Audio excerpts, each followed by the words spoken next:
Hello hi అండి. ఈరోజు వచ్చేసి డ్రై చికెన్ అయితే చేస్తున్నానండి.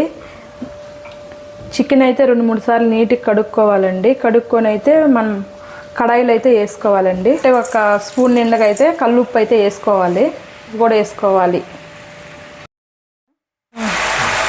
నేను చికెన్లో అయితే నీళ్ళు అయితే యాడ్ చేయలేదండి. మనం చికెన్ అయితే అలాగే 1 స్పూన్ అల్లం పేస్ట్ అయితే వేయాలి.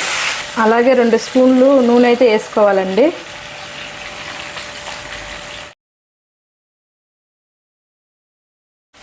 చికెన్ అయితే బాగా ఫ్రై అయితే చేయాలండి. ఒక 10-15 నిమిషాలు అయితే బాగా ఫ్రై చేయాలండి. బాగా బ్రౌన్ కలర్ వచ్చేదాకా అయితే ఫ్రై చేయాలండి.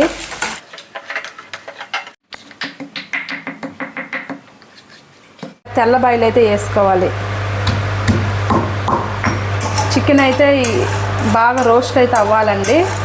ఇట్లా బాగా బ్రౌన్ కలర్లో వచ్చేదాకా బాగా రోస్ట్ అయితే చేయాలండి.